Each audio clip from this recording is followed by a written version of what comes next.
It's day 0 at the Worlds. Which means it's almost time for the Worlds? Almost.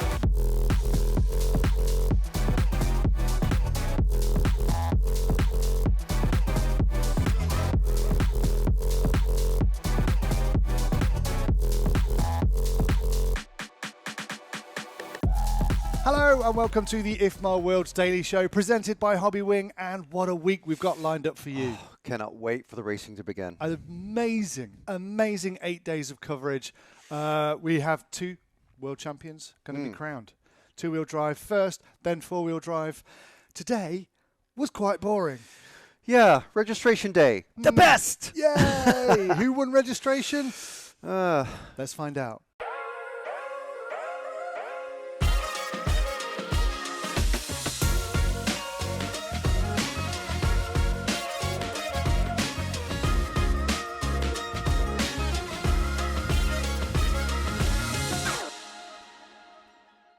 Well, we don't exactly know who won registration, but possibly Orlovsky. Yeah, I know. He was there 5 days ago already. The Europeans are doing really well at getting to the track. So much so that the head mechanic, the designer for Schumacher, just went off on a little day trip. Yeah, Proper scenic trip. Visited Hobbiton in New Zealand with a couple of his racing buddies. Mikhail and Daniel Kobovic were at the track 5 days early, just chilling, doing a bit of wrenching. Yeah, they even had time to record this video message. We have arrived in Sydney for the 2025 IFMAR World Championships. Behind us is the beautiful Hills RC off-road track. They've done an amazing job. And I'm here with my favorite teammate, Daniel Kobovic from Schumacher. And are you ready for the race? Yeah, I feel ready. I hope it's going to be a great event. The crew here has been doing a great job getting the track ready. And yeah, I'm all ready to hit the track with my Schumacher LD3. The Americans, who we'll look at later, are hugely dominant in 2-wheel drive 1/10 buggy. They struggled, well, some of them struggled to get out of the country. Brock Champlin and his racing buddy Spencer Rivkin, 2 different teams, but both American, trying to travel from Phoenix, which was flooded, so they drove to LAX. Los Angeles, Blimey. 6+ hours to get there with just their cars, their radios, and themselves. That's commitment. So no underwear, no clothes. So if you're pitting next to those guys, good luck. Yeah, maybe lend them some teamwear or something like that.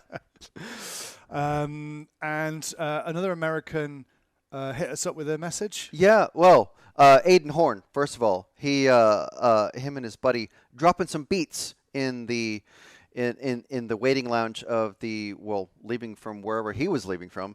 Aiden saying he was going to raw dog the entire 15-hour flight. Yeah, if you're not familiar with raw dogging, look it up on the internet. It's not as weird as it sounds. Basically, it's what us Gen Xers would call meditating.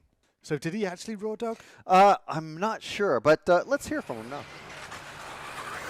All right, chat. We're here in Australia. Showed up with the team. We got Billy driving us around, Marcus and his dad Jonas in the back seat here.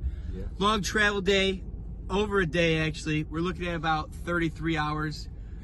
Wanted to eat a bullet for dinner, but we were able to not do that. Looking forward to practice tomorrow in the AM. I was only able to raw dog for about 5 minutes, which is about 4 minutes and 56 seconds longer than my normal raw dogging sessions. It's gonna be a good night's sleep. Let's go, baby. World Championship time.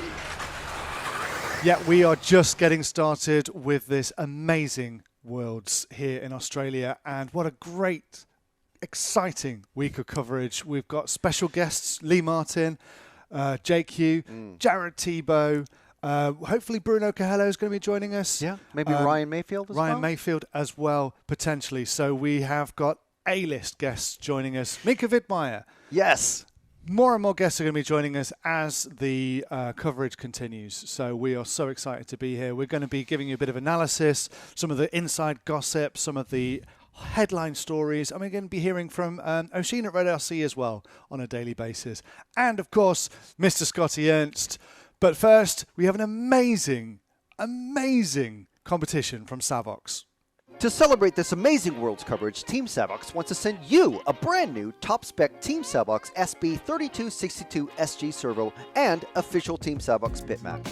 This is the same servo that top Team Savox drivers like Spencer Rivkin use for their own two-wheel drive buggies. Anyone around the world can enter. Just follow the Team Savox Instagram account, then comment on the contest post and tag an RC friend.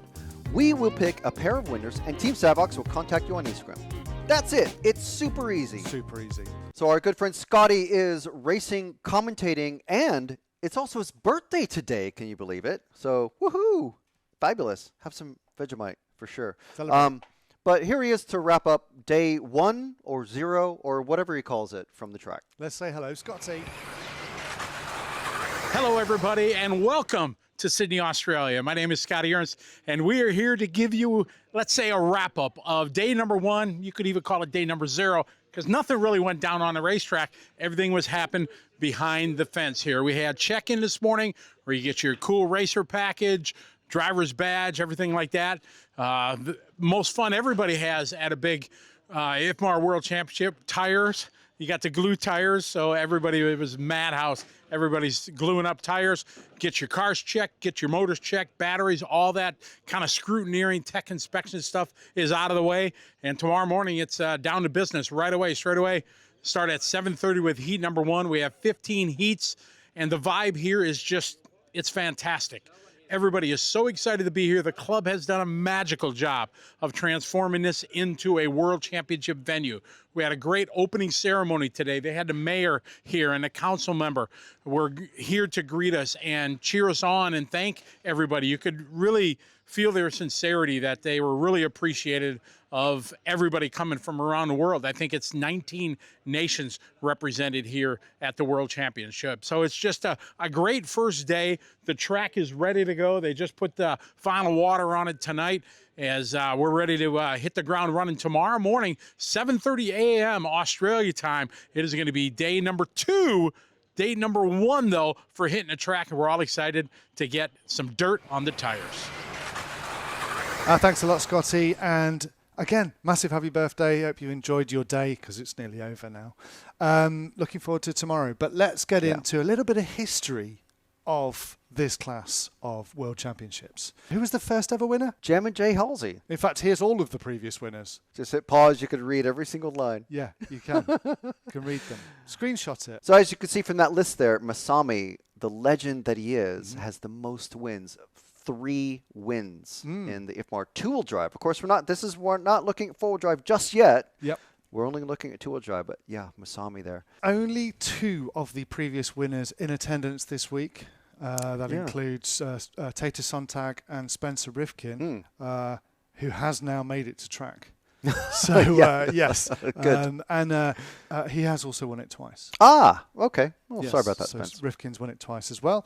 Of course, he won it at the Hoodie Arena in 2019. So, yeah, with Ryan Mayfield, Ryan Cavallari, and Jared Tebow.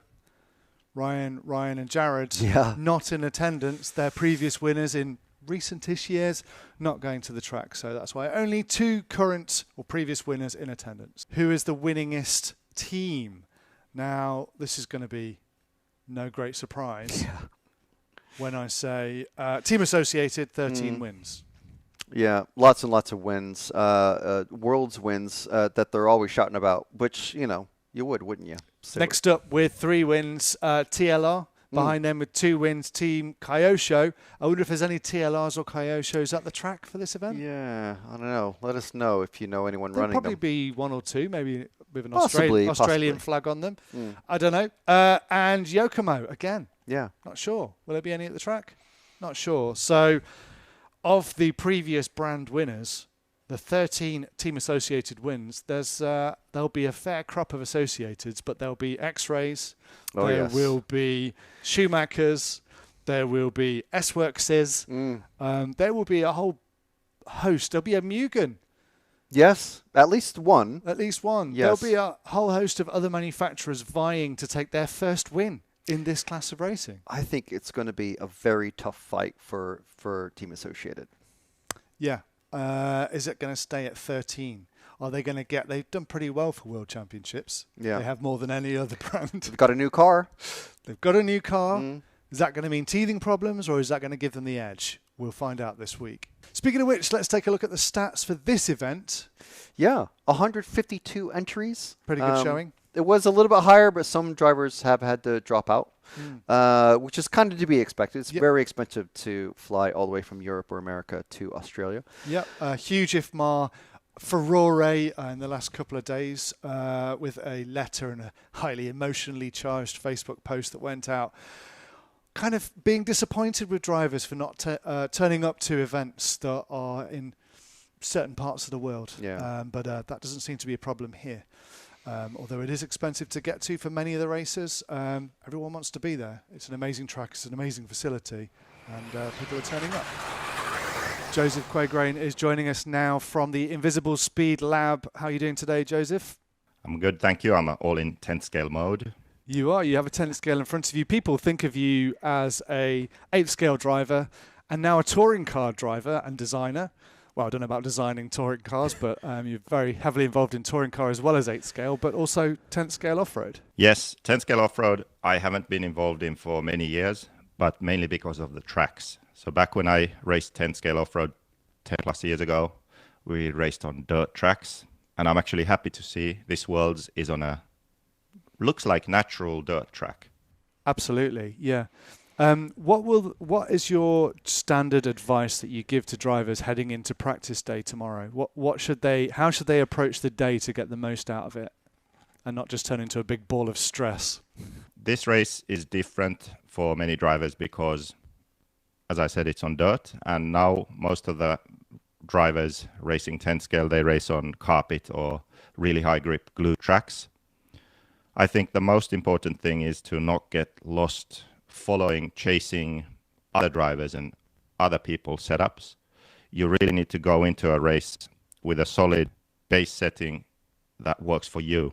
And then each driver should have a variety of setup changes that they know work for themselves. And they go through those throughout practice to figure out what they need to change on their cars. Of course, you can look at other drivers and listen to advice from other people, but it's really important to have a good grasp of your own car, own driving, own settings, and then make your own decisions instead of jumping around chasing other people just because they happen to have a good run.